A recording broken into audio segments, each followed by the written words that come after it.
सर्वसामान्यांचा बुलंद आवाज आणि हक्काचे व्यासपीठ उदयवार्ता न्यूज चॅनलच्या वर्धापन दिनानिमित्त हार्दिक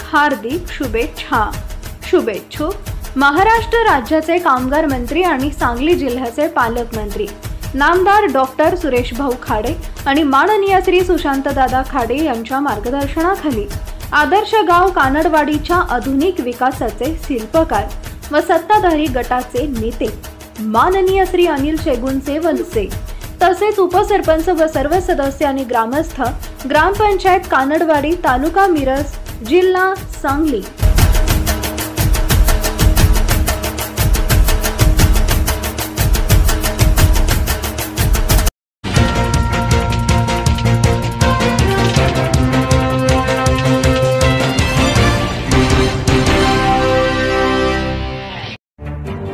मिरजेतील किल्ला भाग इथे एका अपार्टमेंटचं बांधकाम सुरू असताना तटभिंत कोसळल्यानं 7 कामगार ढिगाऱ्याखाली दबले गेले। या दुर्घटनेत एकाचा जागीच मृत्यू झाला तर एकाची प्रकृती गंभीर आहे। 5 जण जखमी झाले। मृत कामगारांचं नाव अद्याप समजू शकलं नाही। भीमाप्पा मेकळगी हे गंभीर आहेत तर केदार निंगनूर सहदेव मदार रायप्पा बिराप्पा करंगी व मुत्याप्पा माटेकर अशी जखमींची नावं आहेत। किल्ला भागात कासिम मनेर यांच्या मालकीच्या खुशी वन या इमारतीचं बांधकाम सुरू आहे।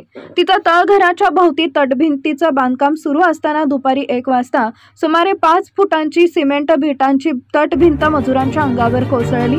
ढिगाऱ्याखाली सापडलेल्या 7 कामगारांना तातडीनं बाहेर काढून मिरज सिव्हिल रुग्णालयात उपचारासाठी दाखल करण्यात आले। मात्र सुमारे 35 वर्ष वयाच्या एका मजुराचा जागीच मृत्यू झाला। एकाची प्रकृती चिंताजनक आहे। काम करणारे सर्व मजूर कर्नाटक सीमा भागातील आहेत। त्यांना ठेकेदारानं बांधकामासाठी आणलं होतं। कोणत्याही सुरक्षा साधनांशिवाय हे मजूर काम करत होते। गंभीर जखमी भीमाप्पा मेकळगी यास खासगी रुग्णालयात उपचारासाठी दाखल करण्यात आलाय। दुर्घटनेनंतर बांधकाम ठेकेदारानं पलायन केलं असून पोलिसांनी त्याचा शोध सुरू केलाय।